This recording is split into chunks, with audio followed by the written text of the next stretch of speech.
Hi, my name is Curtis Collier, and I am the senior designer here at Red Meat Games in Halifax, Canada, and we are currently working on Sentience. So once I got my title as game designer, things really opened up.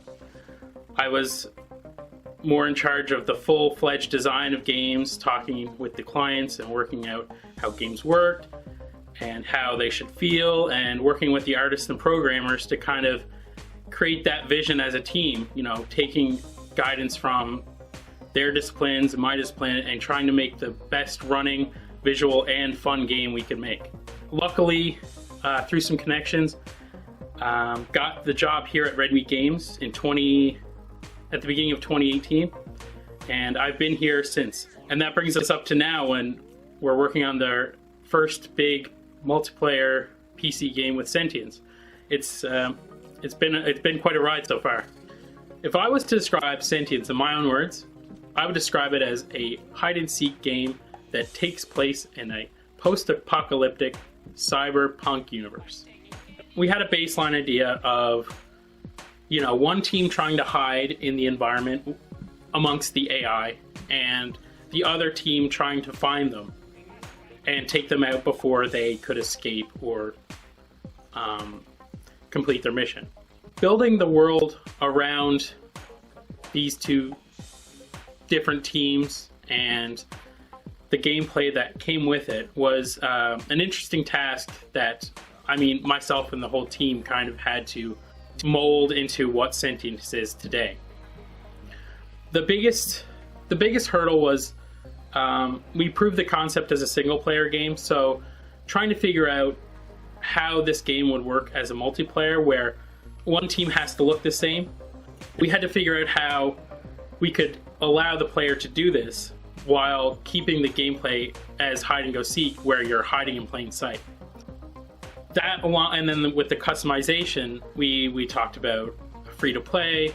So taking the single player experience of hide and go seek and then how we could structure this strong single player experience with this new multiplayer free to play, as in the progression, the player progression, you know, what can you buy, what can you buy with soft currency, hard currency, but making sure that that core concept of the hide and go seek from the single player game that we made was still there.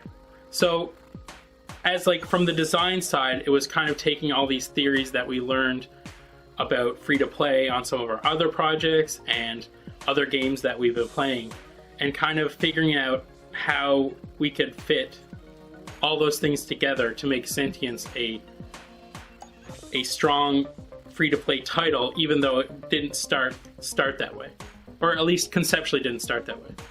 As the development for Sentience is wrapping up, we have to make sure our game is solid as much as we can, and with that, bug testing is a major hurdle at the end of any project that I've worked on here at Red Meat Games or in the past.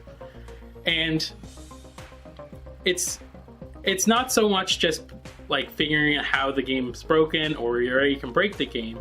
The real task is to make sure that how you break the game is so clear to you that you can then tell the person who's going to fix it that this is how you see the bug and this is how it happens.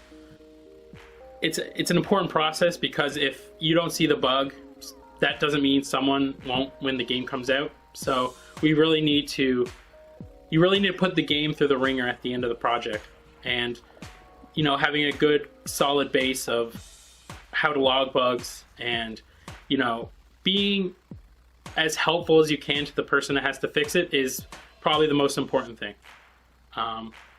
And as we wrap up the project, there's countless hours of us playtesting and finding bugs and fixing bugs and finding more bugs and fixing bugs that cause other bugs. So, you know, it's great to see the project finally wrapping up, but there's always your thought in your back of the mind, are we finding everything? So we really focus on making sure that the game is as solid as possible before the game comes out. And I mean, we're the ones who built it, so we should be able to fix it. It's been great working on Sentience with the team here at Red Meat Games. We are all super excited for it to go early access on PC on the 25th of February. I really hope everyone out there tries it, enjoys it, and gives us some feedback, because, you know, we make these games for you. So thank you.